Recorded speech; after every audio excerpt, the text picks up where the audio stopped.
नमस्कार दोस्तों, स्वागत है आपका आपके अपने यूट्यूब चैनल साइंस ग्रुप में। दोस्तों, चैनल के माध्यम से आज हम आपके लिए लेकर आए हैं यूपी लेखपाल का प्रैक्टिस सेट नंबर 3, जो कि विज्ञान अध्ययन से संबंधित है। प्रैक्टिस सेट के अंदर 30 महत्वपूर्ण क्वेश्चन दिए हुए हैं, जो कि एग्ज़ाम के माध्यम से आपके लिए काफ़ी ज़्यादा हेल्पफुल होने वाले हैं।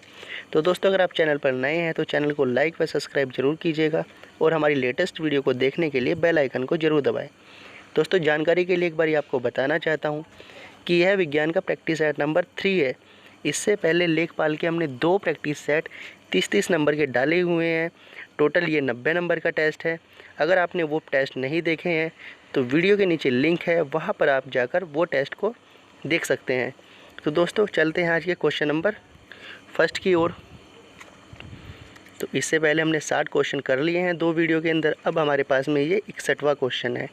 तो क्वेश्चन नंबर देखते हैं 61 की चंद्रमा की सतह से पलायन वेग का मान पृथ्वी की सतह की अपेक्षा कम होता है, क्योंकि ऑप्शन नंबर ए है चंद्रमा पर कोई वायुमंडल नहीं है जबकि पृथ्वी पर है। बी, चंद्रमा की त्रिज्या पृथ्वी की त्रिज्या से कम है।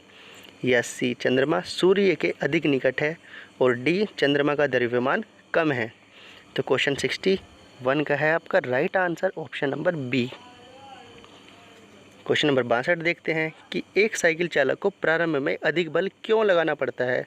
क्योंकि साइकिल के पहिए जाम हो जाते हैं, चालक जड़त्व पर विजय पाने के लिए अधिक बल लगाता है, प्रारंभ में घर्षण अधिक होता है, या फिर डी, उपरोक्त में से कोई नहीं। तो क्वेश्चन 62 का है राइट आंसर आपका ऑप्शन नंबर बी, चालक जड़त्व पर विजय पाने के लिए अधिक बल लगाता है। नेक्स्ट क्वेश्चन देखते हैं। तो क्वेश्चन नंबर 63 है आपका कि पर्वतारोही पर्वतारोहण के समय आगे की ओर क्यों झुक जाता है, यानी पर्वत पर चढ़ते समय वो आगे की ओर क्यों झुकता है? ऑप्शन नंबर ए है कि उसके गुरुत्व केंद्र से होकर गुजरने वाली ऊर्ध्व रेखा उसके आगे झुकने से संतुलन की स्थिति में आ जाती है। बी है आपका कि चढ़ाई करने के लिए आवश्यक बल झुककर चलने से ही अधिक लगाया जाता है। और सी है आपका कि झुककर चलने से यह लाभ होता है कि वह अपने फिसलने पर बचने के लिए कुछ पकड़ सकता है। या फिर डी, उपरोक्त में से कोई नहीं। तो क्वेश्चन 63 का है आपका राइट आंसर ऑप्शन नंबर ए, उसके गुरुत्व केंद्र से होकर गुजरने वाली ऊर्ध्व रेखा उसके आगे झुकने के संतुलन की स्थिति में आ जाती है। क्वेश्चन 64 देखते हैं कि एक टेनिस की गेंद मैदान की अपेक्षा किसी पहाड़ी पर अधिक उछलती है, क्योंकि पर्वतों पर वायु दाब अपेक्षाकृत कम होता है। बी है आपका पर्वतों पर गेंद और हल्की हो जाती है। या फिर सी है आपका कि पर्वतों पर पृथ्वी का गुरुत्वीय त्वरण कम हो जाता है। और डी है आपका उपरोक्त में से कोई नहीं। तो क्वेश्चन आपका 64, इसका है right answer option number C, पृथ्वी पर पर्वतों पर पृथ्वी का गुरुत्वीय त्वरण कम हो जाता है। नेक्स्ट क्वेश्चन को देखते हैं।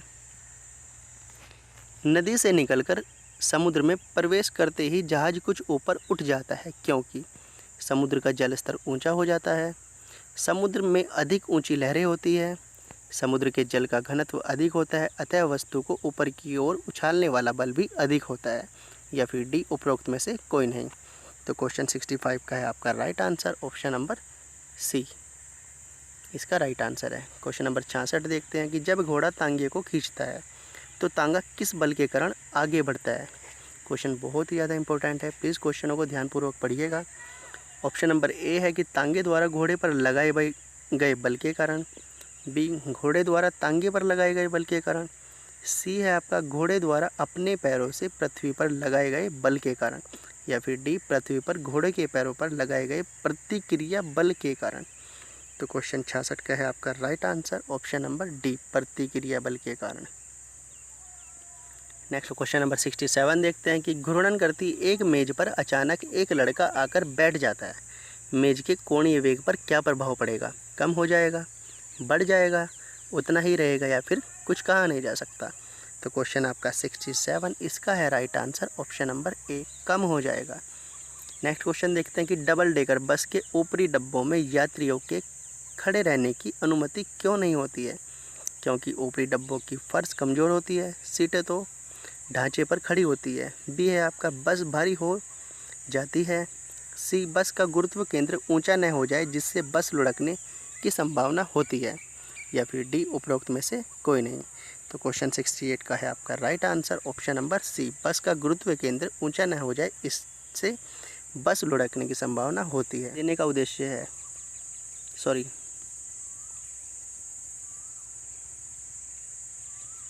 क्वेश्चन नंबर 69 देखते हैं कि घड़ी में चाबी देने का उद्देश्य है उसमें ऊर्जा का भंडार करना। यह ऊर्जा होती है गतिज ऊर्जा, दाब ऊर्जा, स्थितिज ऊर्जा या फिर विद्युत ऊर्जा। तो क्वेश्चन 69 का है आपका right answer option number C, स्थितिज ऊर्जा। नेक्स्ट क्वेश्चन देखते हैं कि किसी वस्तु का भार अधिकतम होगा वायु में, जल में, हीलियम में या फिर निर्वात में। तो क्वेश्चन 70 का है आपका right answer option number D, निर्वात में। नेक्स्ट क्वेश्चन देखते हैं कि श्वसन का सही समीकरण है। ऑप्शन नंबर ए है, बी है, सी है या फिर डी है। ये है आपकी समीकरण। तो क्वेश्चन है 71, इसका है राइट आंसर ऑप्शन नंबर ए, C6H12O6 + 6O2 का जब हम मिश्रण करते हैं तो हमारे पास निकल कर आता है CCO2 + C6H2O + 686 किलोग्राम कैलोरी ऊर्जा। इसका सही आंसर है। क्वेश्चन नंबर 72 देखते हैं कि ऊर्जा का एक सिक्का कहलाता है ATP, ADP, NAD या फिर NADP। तो क्वेश्चन 72 का है राइट आंसर आपका ऑप्शन नंबर ए, ATP, जिसको हम बोलते हैं एडिनोसिन ट्राईफॉस्फेट, और ADP को हम बोलते हैं, NAD को बोलते हैं, NADP को बोलते हैं।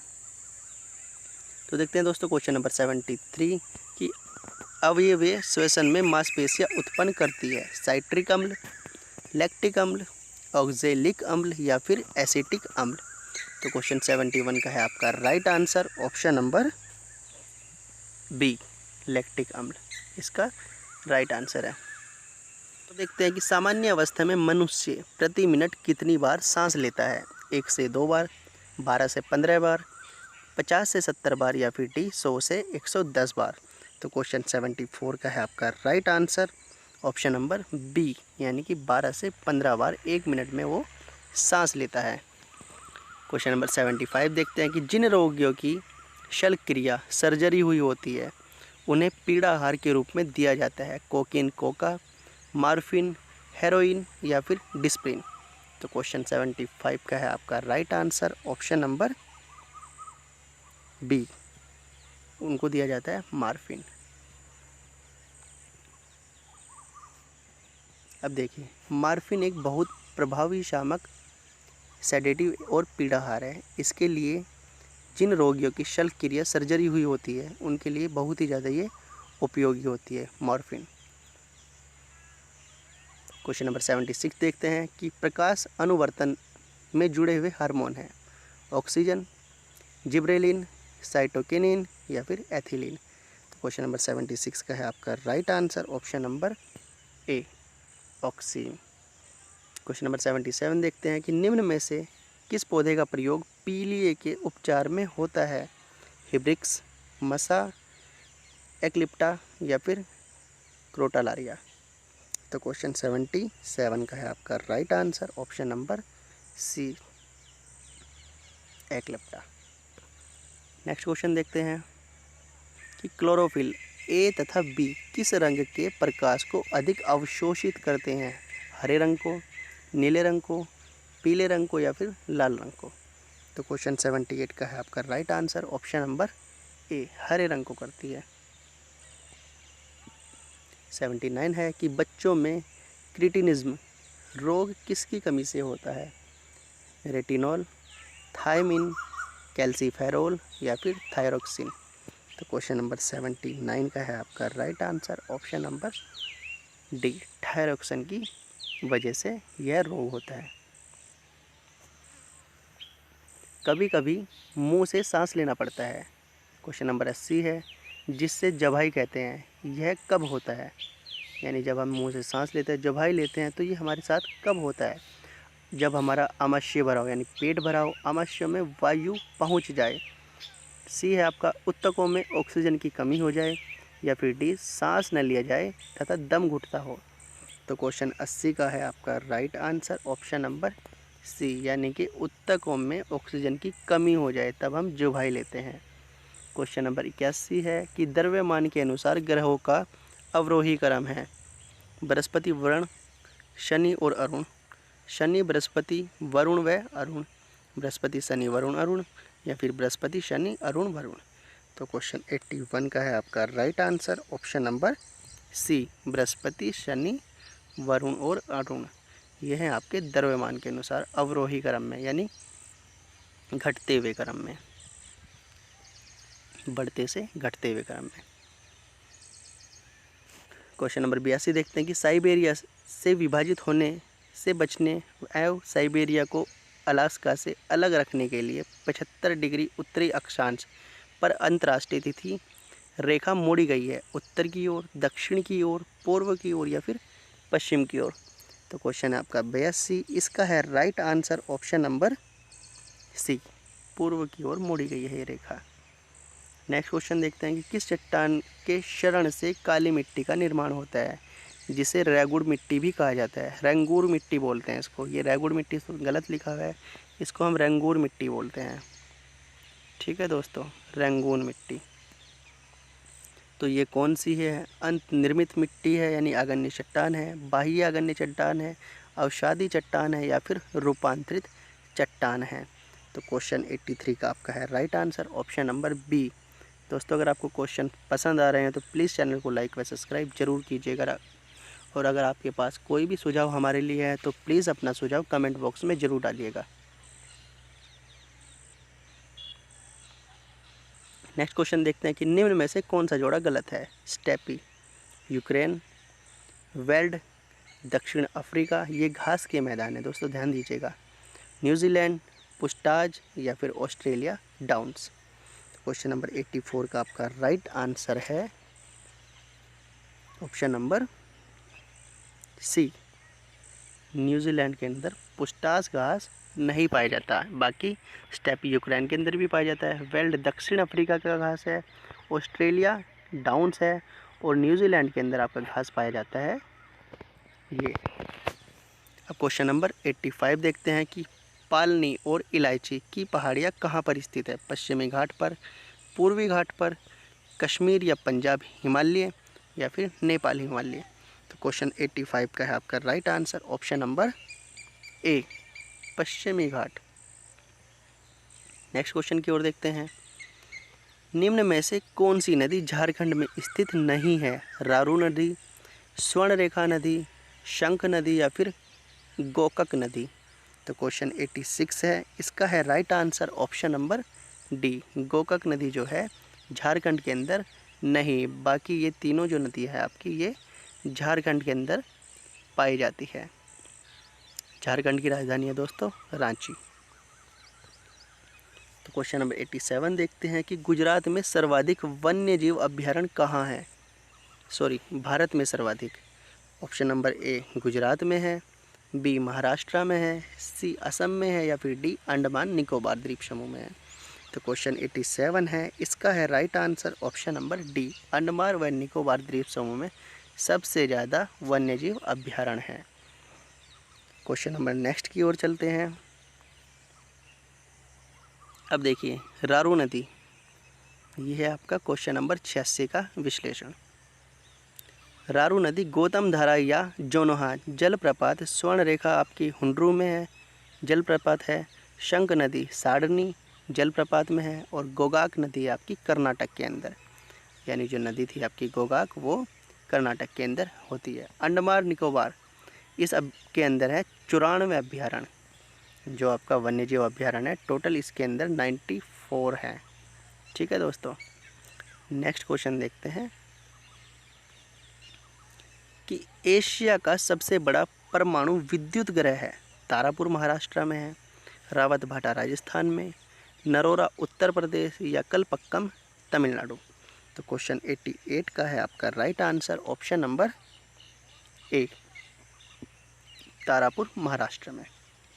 यह है एशिया का सबसे बड़ा विद्युत परमाणु ग्रह है। नेक्स्ट है आपका कि निम्न में से कौन सा जोड़ा गलत है।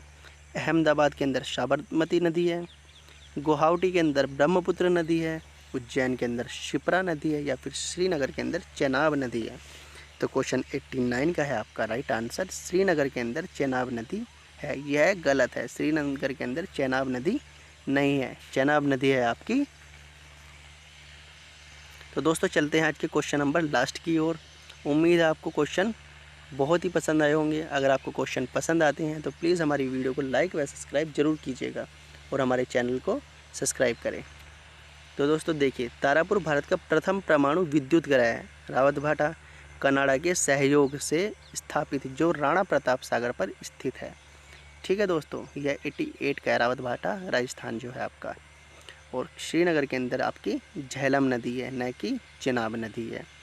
तो दोस्तों आज का है हमारा क्वेश्चन नंबर लास्ट कि निम्न में से कौन सी अंतर्राष्ट्रीय सीमा रेखा भारत और पाकिस्तान से संबंधित है। तो क्वेश्चन है आज का लास्ट। आई होप कि आपको क्वेश्चन पसंद आए होंगे। तो इसका है ऑप्शन नंबर फर्स्ट दुरंड रेखा, रेड क्लिफ, 24वीं समांतर रेखा, व डी, बी और सी दोनों।